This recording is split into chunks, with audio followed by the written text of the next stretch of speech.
مجھے وہ منزلت، وہ تواضع اور وہ جا مقام نہیں مل رہا جو جس کا میں مستحق ہوں.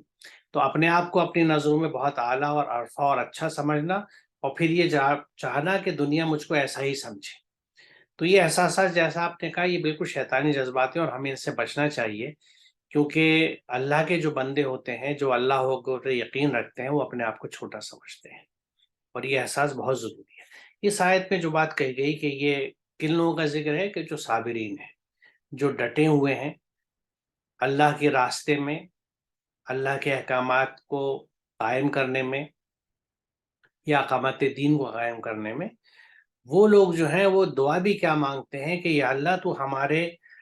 ہمارے جو گناہ ہوئے ہم سے، یہ کام کرنے کے دوران میں جو ہم سے اسراف ہوئے ہیں، جو ذاتی ہو گئی ہیں،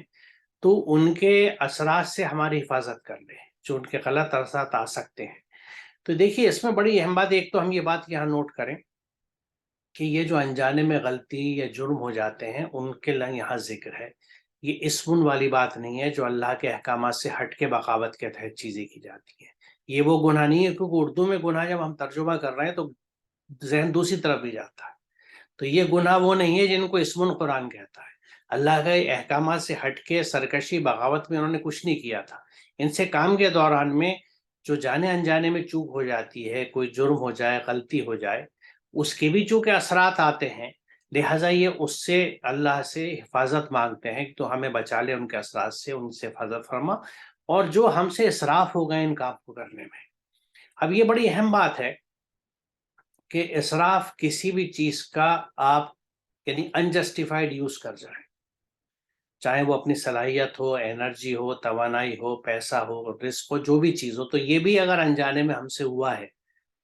کہ ایک کام جو نسبتاً سمجھ لیجیے چھوٹے انویسٹمنٹ سے یا کم توانائی سے ہو سکتا تھا، اس کو ہم نے زیادہ کر لیا، کم مسافت سے ہو سکتا تھا، ہم نے زیادہ مسافت سے کر لیا، یعنی کسی بھی اندازے میں کوئی اسراف ہم سے ہو گیا. یعنی اس میں سوچ کی بھی باریکی دیکھیے کہ وہ نیک نیتی سے کام کرنے کے بعد بھی اس خوف میں مبتلا ہے کہ اگر ہم سے کہیں کوئی جرم ہوا ہے، زیادتی ہوئی ہے یا کہیں پہ اسراف ہو گیا ہے، تو اس کے اثرات سے یا اللہ تو ہمیں بچا لے جو ہم سے ہمارے کام میں ہو گئی ہیں،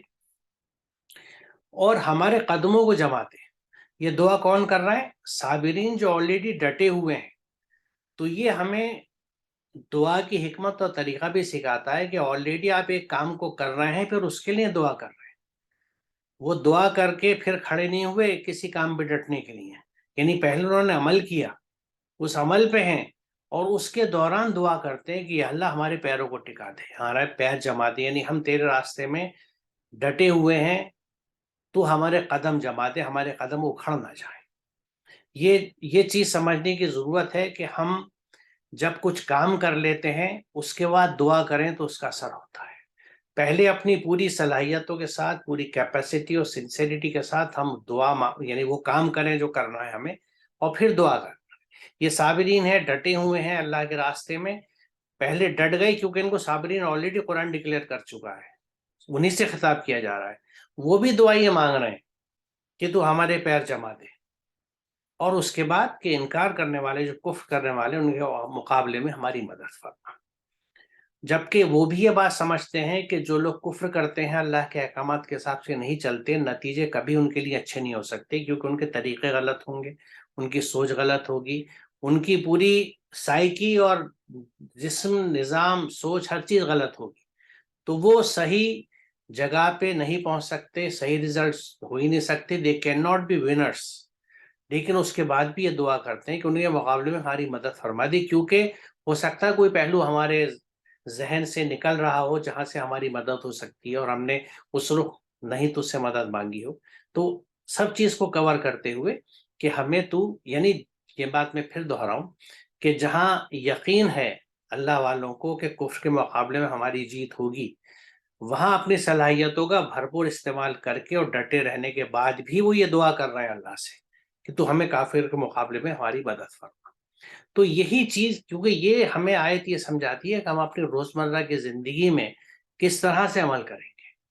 کہ پہلی تو بات یہ ہے کہ اللہ کے احکامات کو پوری سمجھداری سے امپلیمنٹ کر کے کام کریں، جس میں نہ ہمت ہاریں گے، نہ تھکیں گے، یعنی کوئی ڈپریشن، کوئی کمپلیکسز نہیں ہوں گے. کوئی دل توڑنے والی یا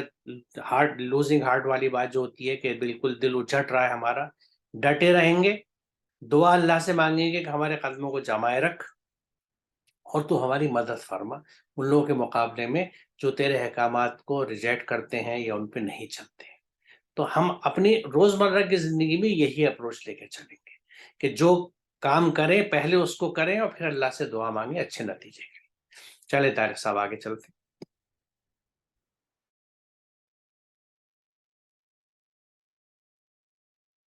فآتاہم اللہ ثواب الدنیا وحسن ثواب الآخرہ واللہ یحب المحسنین۔ تو اللہ نے ان سب کو دنیا کا بدلہ اور آخرت کا اچھا بدلہ دیا، اور اللہ احسان یعنی بھلائی کرنے والوں سے محبت کرتا ہے۔ یہاں پہ نتیجے کی بات کی جا رہی ہے۔ قرآن مجید ہمت افزائی کی بات کرتا ہے اور نتائج کو بھی سامنے رکھتا ہے۔ قرآن مجید میں یہ باقاعدگی کے ساتھ میں اس پہ باقاعدہ روشنی ڈالی گئی ہے، سمجھایا گیا ہے کہ اللہ تعالیٰ نے الہمہا فجورہا و تقواہا، کہ انسان کو نفس دیا ہے، اور نفس کا مطلب ہے اللہ نے اس کو اختیار دیا ہے، جس ڈائریکشن میں چلنا چاہے اس ڈائریکشن میں چل سکتا ہے۔ لہذا جو لوگ صابرین ہیں، شاکرین ہیں، ڈٹنے والے ہیں اور اللہ کا شکر ادا کرنے والے ہیں، واقعی طور پہ اللہ تعالیٰ ان لوگوں کو دنیا میں بھی اجر و سکون دیتا ہے، بہتر بدلہ دیتا ہے، اور جو یہ الحیات الدنیا ہے اور جو آنے والی زندگی ہے یعنی الدار الآخرہ، وہاں بھی ان کو اجر بہتر دیتا ہے۔ اور ایسا کیوں نہ کرے، کیونکہ اللہ تعالیٰ تو اچھے کام کرنے والوں یعنی محسنین کو پسند کرتا ہے۔ دیکھیے یہاں ایک نقطہ ذہن میں رکھنا چاہیے ہمیں کہ ایسے سب کام کرنے والے یعنی جو صبر کرتے ہیں، ڈٹے ہوئے ہیں اور اس کام کو شروع کر کے پھر اللہ سے دعا اور مدد مانگتے ہیں، اللہ تعالیٰ کہہ رہا ہے کہ اللہ نے ان سب کو دنیا کا بدلہ دیا، ثواب الدنیا۔ اگلا حصہ جو ہے وہ حسن ثواب الآخرہ، آخرت کا ثواب اچھا دیا۔ یعنی یہاں بھی یہ محسوس کرتے ہیں کہ دنیا کے اجر سے بہتر اجر آخرت کا دکھتا ہے۔ اس کی کیا وجہ ہے؟ وجہ یہ ہے کہ دنیا کا جو ہمیں اجر مل رہا ہے وہ امیجیٹ مل رہا ہے، کہ جو اچھا کام کیا اس کے اچھے نتائج آپ کو فوراً مل گئے اور آپ کو اپنے حصے کا اجر مل گیا۔ لیکن یہ بھی جو بھی اچھائی آپ نے کری، اب اس سے جتنے لوگ اور جتنا سماج فائدہ اٹھائے گا رہتی دنیا تک، اس کا ڈویڈنڈ آپ کے حساب میں بھی جائے گا۔ یعنی جب بھی آپ کوئی اچھا کام کر کے چھوڑتے ہیں تو یہ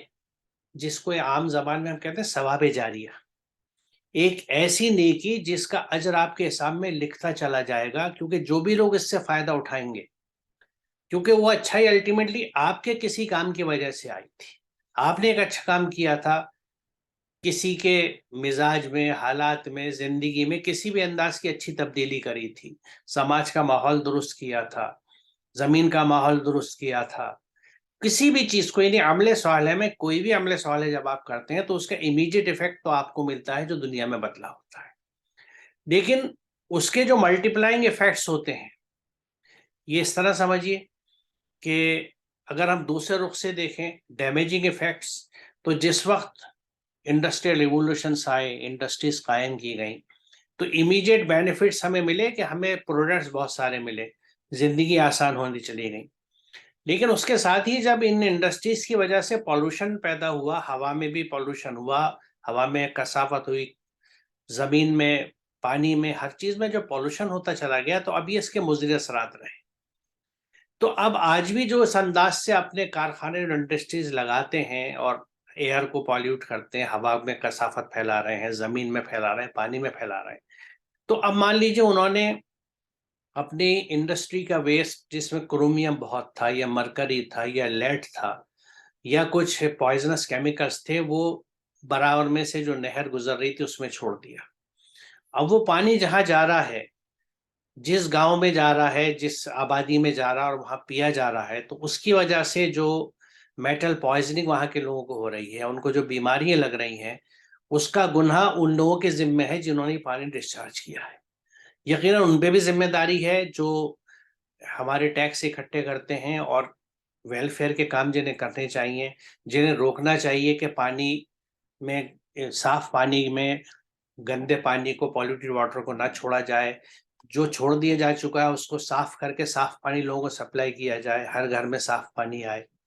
وہ بھی ذمہ دار ہے۔ لیکن اصل ذمہ دار جو ہے وہ مجرم ہے جس نے یہ کام کیا۔ تو جس طرح ایک آدمی نے برا کام کیا تو اس کے اثرات جہاں تک ہو، جتنی نسلوں تک چلیں گے، اس کے ہاں وہ حساب میں لکھا جا رہا ہے کہ گناہ اس سے ریلیٹڈ ہے، تو اس کے حصے کا گناہ بھی اس کے حصے میں جا رہا ہے۔ اسی طرح جب کوئی آپ اچھا کام کرتے ہیں تو وہ اچھائی سے جہاں جہاں لوگ اور جب تک فیض یاب ہوں گے، ہمارے مرنے کے بعد بھی وہ ہمارے ہاں اجر کے طور پہ جمع ہوتا ہے، جس کو ہم ثواب جاریہ کہتے ہیں۔ تو نیچرلی جب دنیا کا سسٹم یا دنیا جسے کہتے ہیں تو سمیٹ دی جائے گی، بساط سمیٹ دی جائے گی دنیا کی، اور اسی وقت قیامت قائم ہوگی، تو اس وقت آپ کے اچھے کاموں کے اجر اس وقت تک ملٹی پلائی ہو چکیں گے کافی، تو آخرت میں نیچرلی آپ کو لاجیکلی اچھا اجر ملے گا۔ یہاں بھی وہ بات نہیں ہے کہ اللہ چاہتا ہے تو اس نے مرضی سے آپ کو زیادہ دے دیا، کسی کو 2 پوائنٹ زیادہ، کسی کو 4 پوائنٹ زیادہ، کسی کو 6، نہیں، یہ آپ ہی کی ارننگ ہوگی۔ اللہ کا کیا ہوگا کہ انصاف قائم ہوتا ہے، کیونکہ اگر آپ محنت کرتے ہیں کہیں پہ بھی اور آپ کو انصاف سے اجرت مل جاتی ہے تو آپ کا دل خوش ہو جاتا ہے، اور اس پہ کچھ ایڈیشنل بھی مل جائے جس کا قرآن واضح کرتا ہے کہ ان کے سب سے اچھے کاموں کے بہتر اجرت اور اجر دی جائے گی۔ یعنی ایک ایگزام کا پرچہ ہے جس میں آپ سے یہ کہا گیا ہے کہ اٹیمپٹ اینی 5 کوشچنس، آپ نے 6 کر دیے یا سب کر دیے، تو ان میں سے ایگزامنر جو ہے سب سے اچھے سوالوں پہ مارکنگ کر کے آپ کو دیتا ہے، تو یہ آپ کو ایڈیشنل ایک بینیفٹ مل رہا ہے کہ آپ کو، جیسا قرآن نے یہ بات کہی ہے کہ آپ کو بہترین اجروں کا، بہترین اعمال کا اجر ملے گا۔ تو یہ آخرت میں جو بڑھے ہوئے اجر کی بات ہے، وہ وجہ یہ ہے کہ آپ کی جو اچھائیاں ہیں، جو عمل صالح ہیں، وہ اس وقت تک اپنے اثرات ان کے بڑھتے چلے جاتے ہیں۔ آپ نے اچھا کام کیا، اس سے اس وقت کی نسل متاثر ہوئی، انہیں فائدہ ہوا، آپ کو اجر ملا، دنیا میں ملا، فوری مل گیا۔ آخرت میں آپ کو اس کا ملٹی پلائنگ ایفیکٹ کے ساتھ ملے گا، اور اسی لیے یہ بات اللہ کہتا ہے، جو حکمت ہے اس میں، کہ واللہ یحب المحسنین، یہ بات یہیں دوبارہ نہیں آئی، یہ 12 قرآن نے استعمال کی ہے۔ کیوں؟ کیونکہ اللہ تعالیٰ ان لوگوں کو پسند کرتا ہے، کیونکہ یہ دیکھیے احسان اللہ کی ایک صفت ہے، وہ ہر ایک کے ساتھ اچھا کرتا ہے، اس کی صفت جو انسان اپناتا ہے وہ اس کو بھی پسند کرتا ہے، اس سے محبت کرتا ہے، کیونکہ کوئی بھی دیکھیے صفت اللہ کی جب ہم اپناتے ہیں اور اللہ کیسے بننے کی کوشش کرتے ہیں تو یہ بات اللہ کو پسند آتی ہے۔ یہ بالکل اس طرح ہے، جو میں نے اکثر یہ بات کہی ہے کہ کوئی چھوٹا بچہ جب باپ کی طرح بولتا ہے یا باپ کی طرح چلتا ہے تو باپ اتنا خوش ہوتا ہے کہ دیکھو یہ میری طرح چل رہا ہے، یہ میرے انداز سے بول رہا ہے، اور فخریہ لوگ بتاتے ہیں کہ دیکھو میرا بیٹا جو ہے بالکل میرے انداز سے چلتا ہے۔ تو اللہ کی محبت تو کہیں زیادہ ہے اس رشتے سے، وہ بندوں سے زیادہ محبت کرتا ہے۔ تو جب بندے اس کی صفات کو اپناتے ہیں، چاہے وہ رحیمی کی صفت ہو، خلاقی کی زہر، جو بھی صفت ہو، اور اس میں یہ صفت بھی یہاں شامل ہے کہ دوسروں کے ساتھ اچھا کرو۔ دوسری بات یہ کہ یہ اللہ کا حکم ہے، وَأَحْسِنُوا جگہ جگہ قرآن میں حکم ہے، تو جو اللہ کا حکم ہے جب آپ اس پہ عمل کرتے ہیں تو اس کی بندگی، اس سے رشتہ آپ کا مضبوط ہوتا ہے، اس پہ جب آپ عمل کرتے ہیں تو وہ ایک عبادت ہوتی ہے۔ تو جب بھی آپ دوسروں کے ساتھ اچھا کریں گے اور اپنی روش یہ بنا لیں گے کہ ہم زبان سے بھی احسان کا روش رکھیں گے، ہاتھ پیروں سے، مال سے، ہر طرح سے ہم لوگوں کے ساتھ اچھا کریں گے، یعنی کسی کے ساتھ برا نہیں کریں گے، تو آپ یہ سمجھ لیجئے کہ ہم اس درجے کے لیے کوالیفائی کر چکے جس میں اللہ ہمیں پسندیدہ بناتا ہے، ہم سے محبت کرتا ہے۔ اور نیچرلی جب اس درجے پہ ہم پہنچیں گے تو ہمارے اچھے کام کے لیے ہمیں، اور جیسا قرآن جگہ کہتا ہے کہ تمہارے ساتھ کوئی ظلم نہیں کیا جائے گا، پورے انصاف سے اجر دیا جائے گا۔ تو یہاں ہمیں اس آیت سے، جیسی اور جگہ جہاں یہ لفظ آئے، اس بات کو گرہ میں باندھ لینا چاہیے کہ we must do good to others, there is no option, کیونکہ جب آپ اللہ کے حکم سے ہٹتے ہیں تو اس کے برے اثرات پڑتے ہیں آپ کے نفس پہ بھی، آپ کی ذات پہ بھی، آپ کی شخصیت پہ بھی، اور چاروں طرف آپ پسند نہیں کیے جاتے۔ ہو سکتا ہے آپ کی پوزیشن یا آپ کے کسی رعب داب کی وجہ سے لوگ آپ کے سامنے چپ رہے، لیکن آپ کو پسند نہیں کریں گے۔ But if you are good to others تو لوگ دل سے آپ کو پسند کریں گے۔ اس وقت بھی کچھ لوگ پسند نہیں کریں گے، وہ ایک الگ بات ہے، کیونکہ یونیفارملی سب کے ریئیکشنز نہیں ہوتے، انسانی فطرت ہے، اور وہ فطرت کیا ہے کہ وہ خود غرض ہوتا ہے۔ آپ اس کا کام کر دیں یا جو وہ چاہتے ہیں ویسا کر دیں تو آپ بہت اچھے ہیں، بھلے چاہے ناانصافی آپ کو کرنی پڑے، لیکن اگر آپ انصاف کی بات کرتے ہیں، جو صحیح چیز ہے وہ کرتے ہیں اور اس پہ زک آتی ہے، اسے نقصان پہنچتا ہے، تو وہ قطعی آپ کو پسند نہیں کرے گا، کیونکہ اتنے باضمیر اور وسعت رکھنے والے قلب کے بہت کم لوگ ہوتے ہیں جو یہ کہیں کہ ہاں میں غلطی پر تھا اور میں اس کا مستحق نہیں تھا، اگر میرے ساتھ یہ ایسا نہیں ہوا تو کوئی بات نہیں، because I didn't deserve it. لیکن اتنے سمجھدار لوگ آج کل بہت کم ہوتے ہیں. تو بہرحال طارق صاحب، میرے خیال میں اس سیشن میں ہم یہاں رکتے ہیں جی مناسب ہے. اور انشاءاللہ اگلے سیشن میں اس سے آگے چلیں گے. انشاءاللہ. السلام علیکم. وعلیکم السلام.